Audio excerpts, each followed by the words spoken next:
Hello, smart and soulful business owners. This is Allison Crow. This is a live recording streamed via video of the Better Life, Better Work show. We are episode number 157, I think.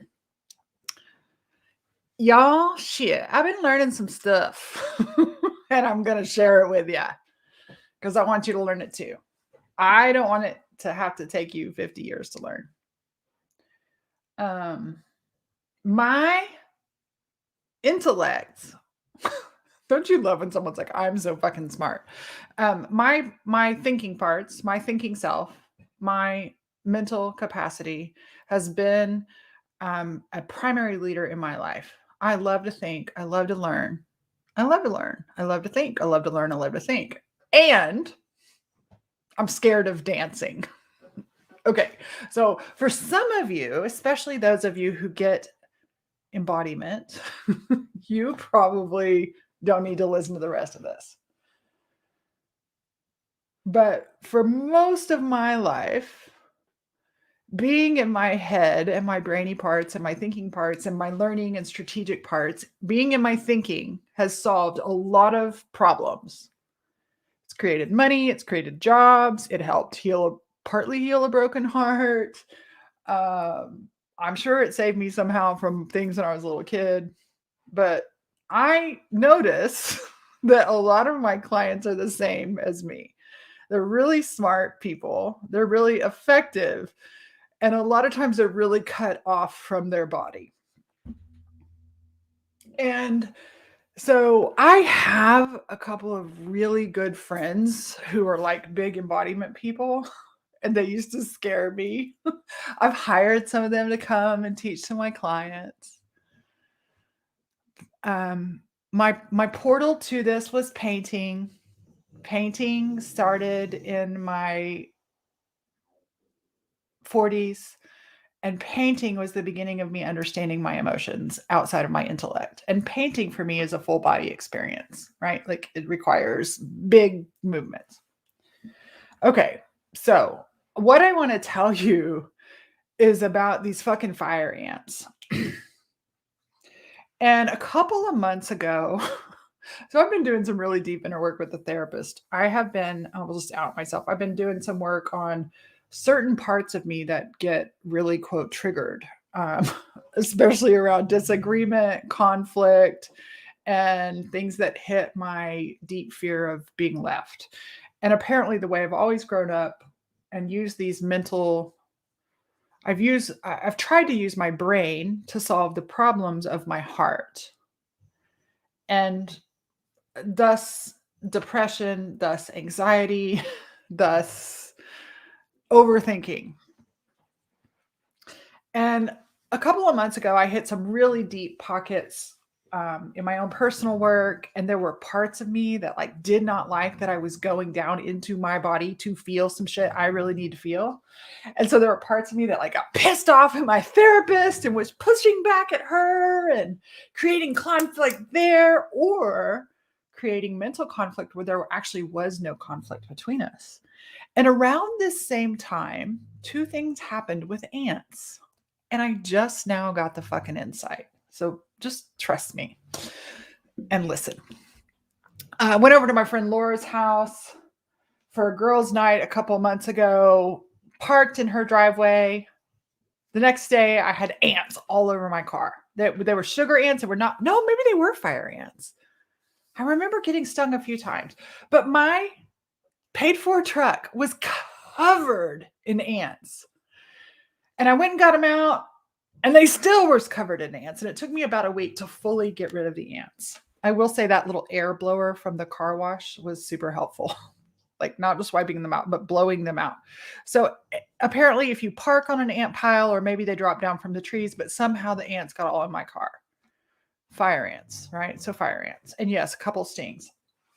So then a few weeks later, I am having this experience. I'm creating this experience. My parts are creating this experience with some conflict with various coaches and leaders in my life. Like I just had really stubborn parts and parts that didn't want me to feel, frankly. That's what it was. Parts that were like, don't go there. If you feel this, you will die. If you feel this, you will be left. And so one day I was really angry, and my husband was struggling with some stuff too. And my husband has this. So, first of all, my husband has a podcast that is called I'm Not Mad, I'm Just Irritated. And he complains on it and gets paid for complaining. And so my husband's been running around saying, my life is garbage. It's like his shtick, his joke. And of course, I can't stand when he says that. Why can't I stand? Why can't I stand when he complains? Because I haven't let myself complain. So this one day, it's a Friday. I've just gotten off with my call. I'm irritated as fuck. And my husband and I said, you know what? I need to get some of this anger out. And so we go out to the lake by my house and we park the truck and we get out. And he's angry and I'm angry. We're not angry at each other. And I said, hey, yell at the sky and the lake. My life is garbage. And he just looks at me like I'm fucking nuts, y'all. And so I'm like, my life is garbage. And I'm yelling and I'm like, fuck so-and-so and fuck so-and-so and fuck so-and-so. And this inner work is hard. And as I'm standing there, all of a sudden, I'm standing at the back end. We put the tailgate and I'm not just sitting down. I'm like giving it. For the first time ever, like I haven't let myself be mad. In the past, I used to be really rageful and it would like explode. And so I'm like practicing like, no, this is a controlled space to have anger. And all of a sudden I look down and my fluorescent multicolored Asics tennis shoe and socks, and I'm wearing shorts, was covered in fire ants that were stinging me. Okay, so I need you to pause. And if you've ever stood in a fire ants, are they only in Texas, Amy? If you've ever stood in an ant pile, and maybe that is only a Texas thing, but imagine standing in fire ants or being in a bee swarm. What is your instinct to get the fire ants off? Well, if you've never had this experience, I'm so sorry. Come to Texas. I'll give it to you because it could teach you something that could change your whole fucking life. So I'm standing there, the ants are stinging, and immediately my whole body starts moving. I'm flapping, I'm taking my hands and I'm brushing off the fire ants. Like you're hitting your clothes to make them shake off, you're shaking your foot, and you're also taking your hands to brush them off as fast as you can. I'm pretty sure I also pulled my pants off because they crawl really quickly. And I was like, I got to get my pants completely off so that I don't get any fire ants in my coochie, because that would be painful. My fire ant bites are still healing from this episode a couple months ago. And I posted something about like trying to get rid of my rage. And then I got bit from all these ants. And one of my clients was like, wow, you got a lot of fire ant animal medicine. I wonder what the fire ants are trying to teach you. And I was like, nothing. My life is garbage. I just stand in fucking fire ants. And as I'm studying and reading and learning, so remember, studying and reading and learning happens above my head. But as I'm actually practicing what I'm learning, and so part of what I'm learning is about talking to various parts of myself and asking them what they need. And my parts don't ever need, well, not ever. When I talk to my depression and say, what information do you have for me? My depression never says, could you please take a class on depression and learn mentally and psychologically all about us? My depression says, Allison, you have grief. You actually need to cry out. You need to feel it. And so the other day, I have like this 90-day circumstantial, a lot of stuff going on, a lot of heaviness, to use my metaphor, I had a lot of little ant bites and I just let them bite. And after a while, the stings hurt. And so it builds up. And many of my clients and people know the experience of, we were actually taught this in church. Like you had this mountaintop experience of accepting Jesus Christ as your Lord and Savior. And then you went back to living in sin. And so we've been kind of taught this, you go to the event and you have a renewed inspiration for the mountaintop experience. instead of, I don't know, there's some old white guy, positive thought leadership that was like, motivation is like brushing your teeth. You have to do a little bit of it every day. You don't just wait for the mountaintop experience, but we're culturally conditioned for the mountaintop experience. And so the other day, I'm working my processes, both mental and I'm actually really listening to my emotions. And I'm in partnership and in dialogue with them. And I asked my depression, "What information do you have for me?"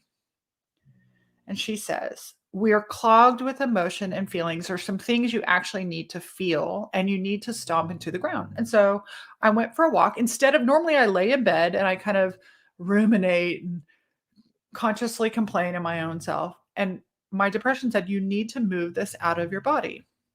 I don't think too much about it. I don't have a big movement practice. Some of these people have these beautiful movement practices. They're so good at it. Not me. I'm a newbie.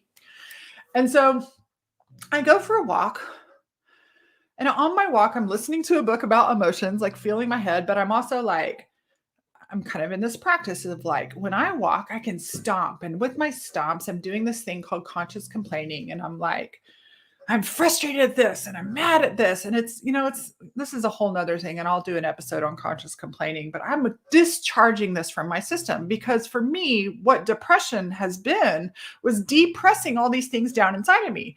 I have learned they need to get out. They need to get out through creativity. They need to get out through yelling, but yelling at people and cussing at them doesn't really, it does harm. So I'm walking, and the more I'm complaining, the more the emotions well up and the more my brain sees the places my heart needed me to witness and discharge some of my grief, discharge it through tears. Discharge awareness wasn't enough. The tears and the letting Mama Earth have it were important. And so yesterday I'm going back and like debriefing my own experience of like, how did I clear that up so fast? Wouldn't it be nice if I could move emotions through me more quickly? Because after I move these emotions, I've experienced a lot of vitality and flow and clarity that I've been really missing for a while. Like, no shit, when you unclog the pipes, the water can flow. So I'm kind of looking at this to figure out how I can recreate it, right? All in my head again. And my body then reminds me of the fire ants. And it reminds me that when we hit fire ants, we use our whole body to shake away the pain. We slap away the pain. We don't sit in our heads and intellectualize. We don't formulate a 7-step plan. We don't overthink about how to get out of the fire ant pile. If you're in fire ants or a swarm of bees, you automatically start using your whole being. Your nervous system response, right? Like flight. And so, yes, my client was right. At that time, I had a lot of anger that needed to be wisely and usefully discharged. And I was starting on that. And we all have, like, sometimes there's obvious grief. And then sometimes we just hit, as my client called it today, puddle. I hit a puddle and we hit these arbitrary puddles of grief. And my nature in the past is just like to rationalize that or coach over it or intellectualize it or even to try to understand it. But that's still all from the neck up. And so the fire ants were just this real live affirmation that the direction I'm headed in with this whole body emotional wellness. It's like, oh, we've been hearing mind, body, spirit since third grade, kindergarten. Oh, that's what mind, body, spirit means. Oh, Lord. And so I don't want to wait till I hit the fire ant mound. I don't want to wait until in the past I would use my body or I would discharge, let's use anger. Anger and grief. Anger would show up in relationships and I would be fine one minute and then blow up the next. I've done a lot of work on that, but I think I've also shoved down the anger. Grief is another one because, like, there's a part of me that says, if you feel this, you will die. And I'm learning to move towards anger and move towards grief and move towards disappointment and move towards various, quote, shadow or so called negative emotions instead of push them away. I'm learning to gather information and create relationship with them. And it's working. And they're often asking me to not just know this intellectually, but embody it, behave with my whole body in what my emotions have for me. And my emotions will use stories in my mind to get me to pay attention, right? So in coaching, a lot of times, like, oh, you have that story in your head. I make up in my mind that. And I do tell myself a lot of stories. And my emotions are like, I use those stories to get your attention so that you'll drop into our body and notice the sensation. Pay attention so that you'll slow down and so that you'll listen to us about what needs to be moved through your body. And it's interesting. Another thing in coaching is like flow state and building a business and working with your clients. I want to be in flow state. Well, to have flow, you need to move the blockage through the system. If you break the pipe to remove the block, then you've broken the pipe. Then you have a crack in the pipe. Instead, there are ways to move it through. So I'll be damned. And I know some of y'all know this stuff, but some of us have been living in our heads perfectly fine until 50. And all of a sudden we're like, oh, that's what you mean by embodiment. And so I'm in this new relationship with fire ants and with emotions. And for a long time, I still have my relationship with emotions through art. I certainly have my relationships with emotion through intellect, but I am ever so gently and slowly and sometimes violently, in a safe violence, oxymoron, embodied relationship and connected relationship with my emotions. And I want to encourage you to begin a relationship with your emotions, not just in your head, but notice sensations, gather information. I have a couple of clients that teach Koya. I love Koya. I'm scared of dancing, but Koya is people have their dance practices, they have their stomping practices. Some of you work out physically. And I when I was in my 20s and my therapist would say, "Oh, you're struggling with depression. Have you exercised?" I was like, "I know, you want me to have some fucking endorphins." And now I realize it's not just about the endorphins. It's about the physicality of discharging some of the energy of these emotions that builds up. And my hypothesis and hunch is, especially through the last 2 years, a lot of people got some clogged pipes naturally. It's not a problem to be solved, but naturally there's been a lot of different stimulation and uncertainty and change that has caused some clogged pipes. And when you can, instead of waiting for an explosion, when you can, and for me, what I'm finding really works is the daily practice of sitting down and talking to my parts and talking to my emotions and knowing what's sitting. And so when I was experiencing this depression, I ignored it for a long time. Oh, it'll go away. It'll go away. It'll go away. And finally, depression said, could you please come and visit with me? And so I said, oh, you have great information for me. And it said, yes, I have some grief. And I don't want you just to think about what you're grieving. I want you to move and flail and cry and complain in the same way you did with the fire ants.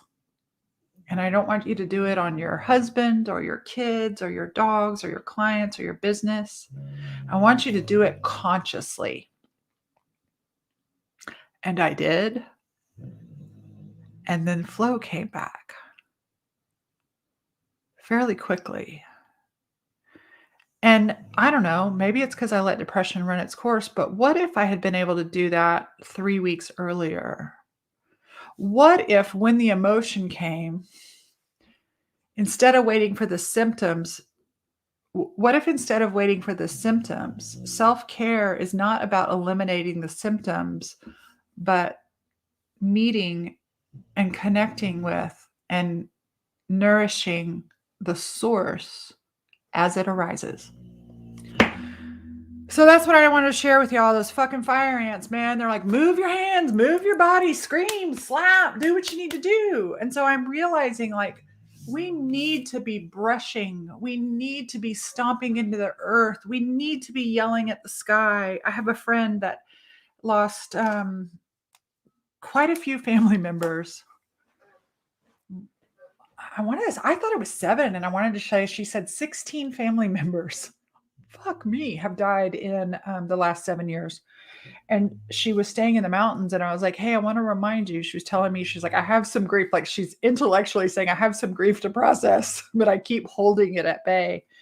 And I said, I want to remind you that you're in the mountains right now, and you can yell and scream at those Rocky Mountains, and they will hold it. The earth beneath you can hold it. The water around you can hold it. And if you have no earth or mountains or water, give it to the wind and to the sky. Give it somewhere physical. Move your body through it. This shit works, y'all. This shit works. I love you. I'll see you next week. Hey, what insights did you get from this episode? Share with me. Let me know.